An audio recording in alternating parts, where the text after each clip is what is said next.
In this video, we will talk about conservation of energy. In particular, we will look at the interpretation of this law of conservation of energy in the context of both isolated or closed systems and non-isolated systems. We will see that the conservation of energy is indeed broader and more general than conservation of mechanical energy that we discussed previously. Finally, we will solve some problems associated with the concepts discussed. The definition of conservation of energy goes as follows. The changes in the total energy of a system, I should say, if any, so the changes is given by this delta E, equals the amounts of energy that are transferred to or from the system in the form of work.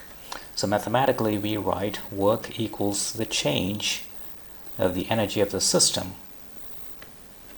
So this brings us to apply the conservation of energy to non-isolated systems. A non-isolated system is a system in which net external force is present. So if you have a net external force acting on a system, this net external force will do some net work, and this net work will change the total energy of the system according to this equation that we wrote down a few minutes ago. As we shall see soon, this change in the energy of the system can take a few forms. It could be the change of the kinetic energy, the change of the potential energy, or simply the change of the increase in the thermal energy due to the effect of friction. So in the case of non-isolated system, all these changes is accounted for by work done by some net external force.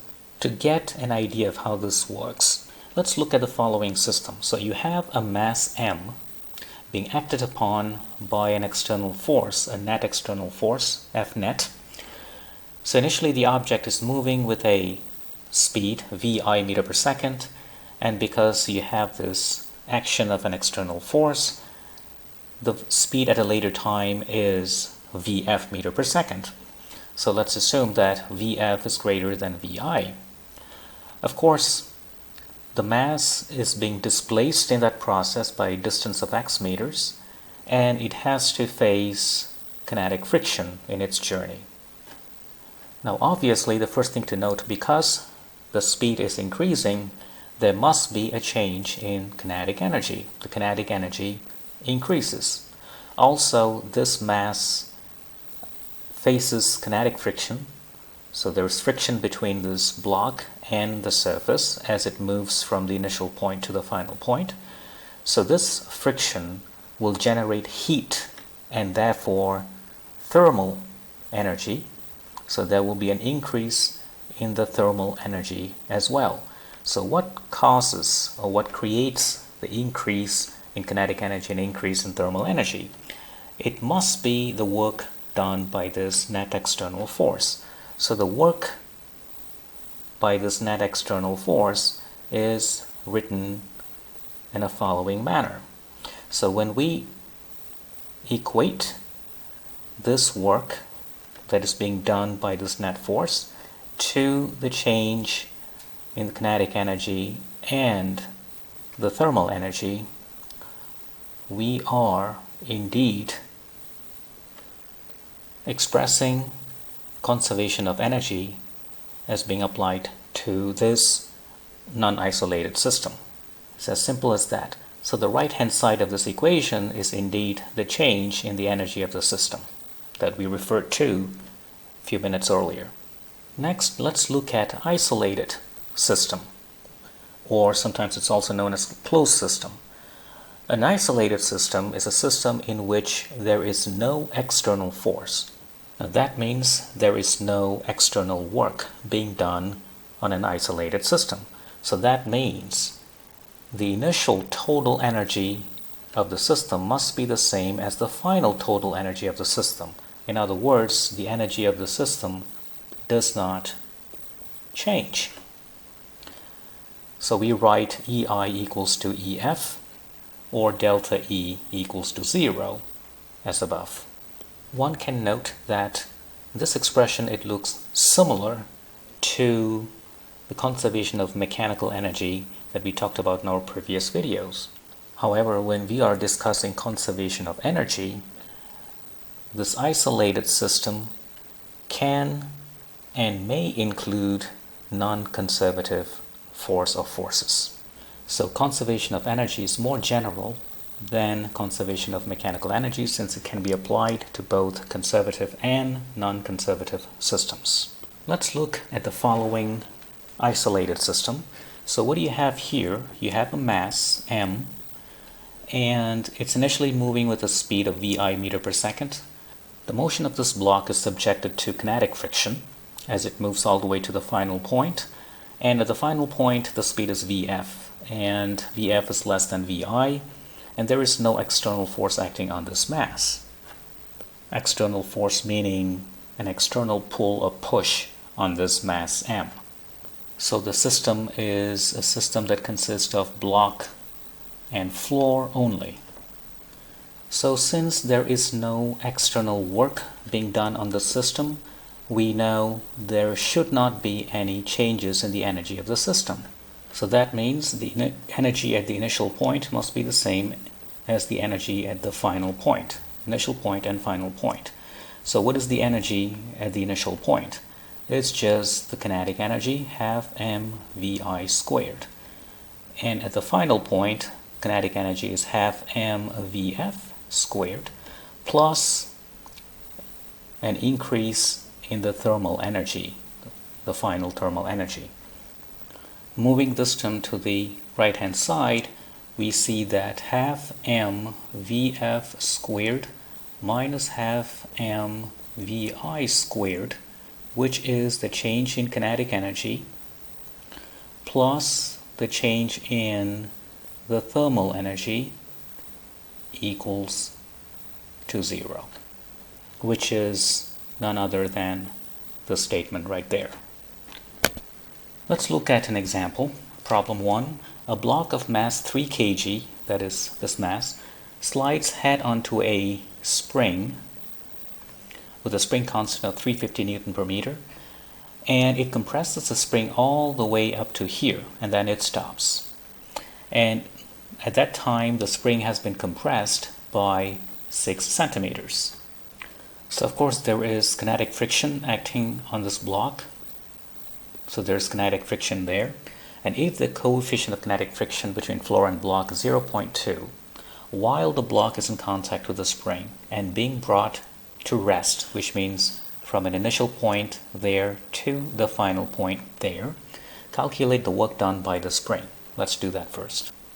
So the spring force is the external force acting on this block floor system, and the work by this spring force is given by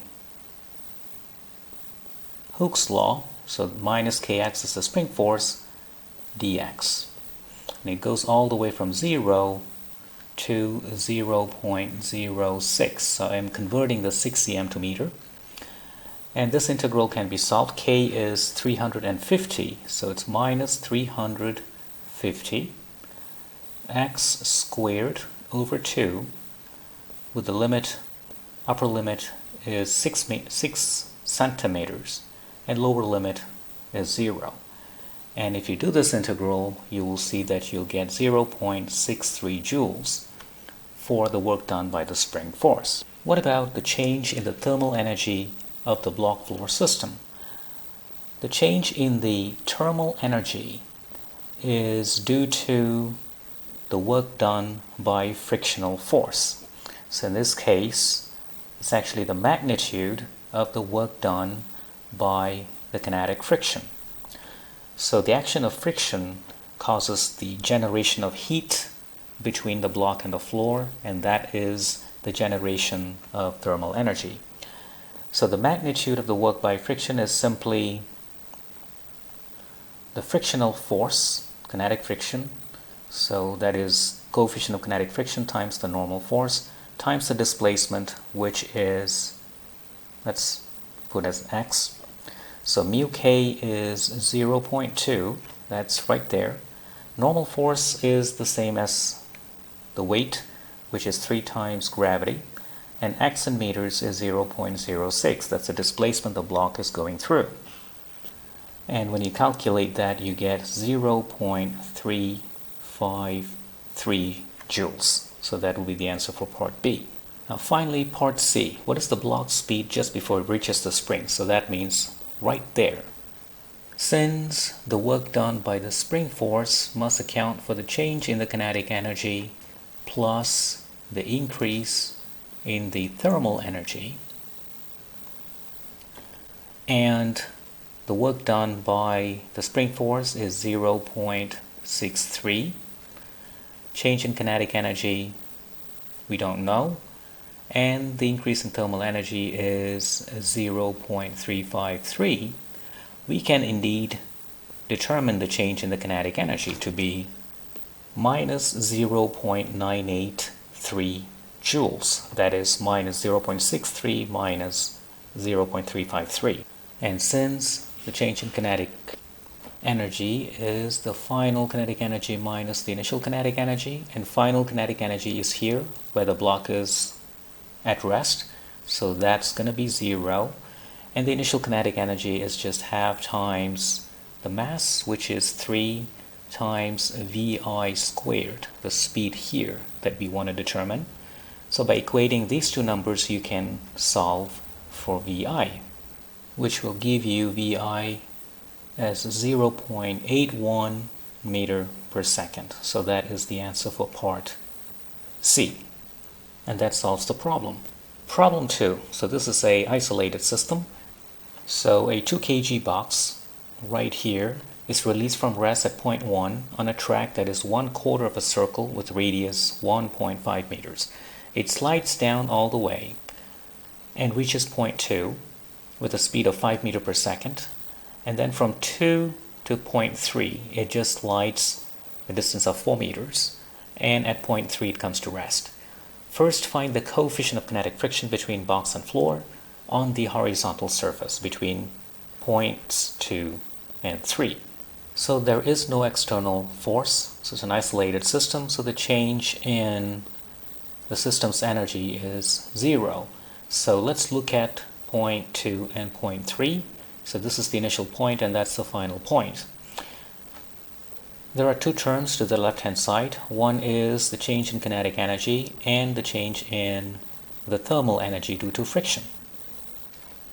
The change in kinetic energy is the kinetic energy at point 3 minus the kinetic energy at point 2 plus the magnitude of the work done by kinetic friction, so which is just coefficient of kinetic friction times the normal force times the displacement x. In this case, it's 4 meters.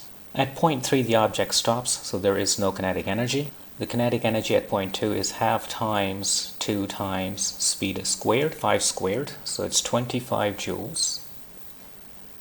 Normal force between 2 and 3 is just the weight, 2 times gravity, and x is 4 meters. So you see you have minus 25 from here plus mu k, 2g times 4 equals to 0, and you can solve for mu k, which will give you 0.32. That's the answer for part A.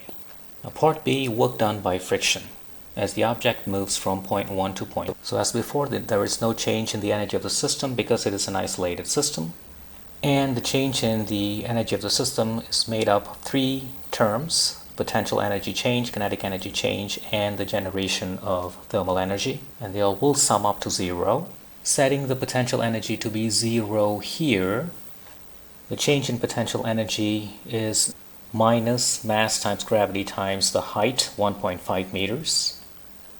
The kinetic energy is half times 2 times 5 squared, actually increases as it goes down to point 2, and you can solve for the increase in the thermal energy, which will give you 4.43 joules. However, since the work by friction is minus the change in thermal energy, the work done by friction is minus 4.43 joules.